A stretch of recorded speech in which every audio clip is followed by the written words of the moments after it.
सोचिए, अगर आज कोई आतंकी संगठन बंदूक उठाने से पहले मोबाइल उठाता हो, अगर जिहाद पहले जंगल में नहीं आपके घर के अंदर शुरू होता हो, अगर माँ सिर्फ माँ न रहकर एक विचार फैलाने वाला हथियार बना दी जाए, और अगर ये सब 15-20 साल पहले शुरू हो चुका हो, तो सवाल ये नहीं है कि खतरा है या नहीं, सवाल ये है कि हम उसे समझ भी पाए हैं या नहीं।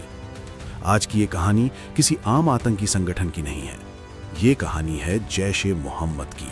भारत की बाह्य खुफिया agency research and analysis wing raw पिछले कई दशकों से एक ऐसे संगठन पर नजर रखे हुए हैं जो सिर्फ बंदूक और बॉम्ब से नहीं बल्कि विचार, तकनीक और परिवार के भीतर घुसकर जिहाद करता है।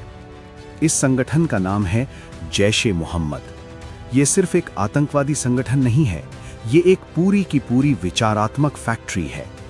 और आज के इस वीडियो में हम समझेंगे कि कैसे जैश-ए-मोहम्मद ने साइबर जिहाद, जेंडर जिहाद और ऑनलाइन मेटावर्स रेडिकलाइजेशन के जरिए भारत के लिए एक नया खतरा खड़ा किया।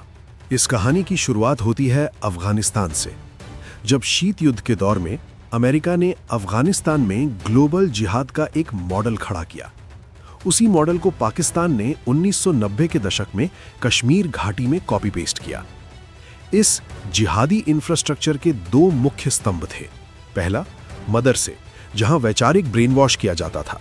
दूसरा, ट्रेनिंग कैंप, जहां हथियार चलाने, घुसपैठ और हिंसक ऑपरेशनों की ट्रेनिंग दी जाती थी। यहीं से तैयार होती थी एक पूरी पाइपलाइन: मदरसा, ट्रेनिंग, लॉन्च पैड, भारत। और इसी सिस्टम से साल 2000 में जन्म लेता है जैश-ए-मोहम्मद। ये जानकर आपको हैरानी होगी, रॉ के अनुसार जैश-ए-मोहम्मद दुनिया का पहला आतंकवादी संगठन था जिसने सूचना प्रौद्योगिकी को एक फोर्स मल्टीप्लायर की तरह इस्तेमाल किया। आज लोग मानते हैं कि आईएसआईएस पहला टेक सेवी आतंकी संगठन था, लेकिन सच्चाई ये है कि आईएसआईएस से 14 साल पहले जैश-ए-मोहम्मद डिजिटल जिहाद शुरू कर चुका था।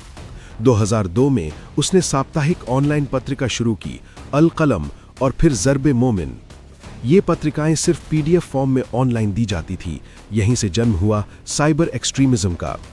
2003 के बाद audio cassette, websites, digital magazine और ऑनलाइन कंटेंट का इस्तेमाल तेजी से बढ़ाया गया।